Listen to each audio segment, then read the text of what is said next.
Pinuna ng ilang eksperto at kongresista ang mga batas o butas sa inihaing anti-political dynasty bill ni na Presidential son at Congressman Sandro Marcos at House Speaker Bogie D. Kapwa membro ng angkan ng mga political dynasty sina Marcos at D tulad ng maraming matataas sa opisyal ng gobyerno. May report si Tina Panganiban Perez. Mula sa dalawang pinakamatataas na lider ng bansa, maging sa Kongreso, marami sa mga nakaupong opisyal sa bansa ang galing sa political dynasty. Yan ay kahit ipinagbabawal ito sa konstitusyon. Kailangan pa kasi ng isang batas na may malinaw na definisyon kung ano ang political dynasty. Makalipas ang 38 taon, bigo ang Kongreso na maipasa ang panukala para riyan. Paano nga namang magpapasa ng anti-political dynasty kung puro galing sa angkang politikal ang mga nakaupo? Batay sa pinakahuling Statement of Assets, Liabilities and Net Worth o SALN ni Pangulong Marcos, 10 ang kaanak niya sa gobyerno.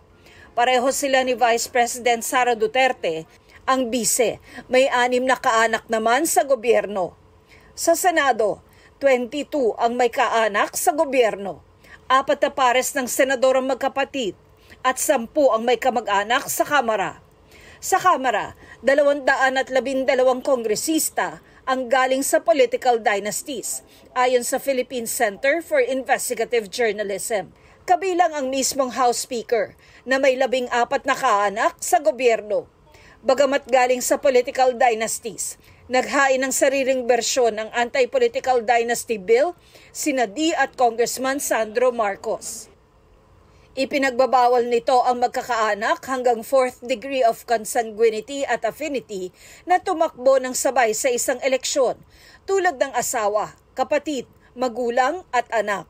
Kung ang isang individual ay incumbent o kandidato sa isang national position, bawal mahalal ang kanyang kaanak sa isa pang national position. Halimbawa, di na pwede ang magkapatid na parehong senador.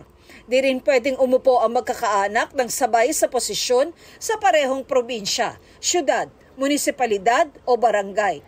Pero puna ng isang political scientist, may mga butas ang panukala. Di niya sinasabi kung ilan sa magkakamag-anak ang pwede at hindi pwedeng tumakbo. No? Hindi ka nga tumakbo sa isang distrito bilang kongresista, tatakbo ka naman dun sa ibang distrito, sa ibang probinsya or sa ibang jurisdiction. No? Isang malaking pagpapanggap lamang na merong tinutulak na anti-political dynasty.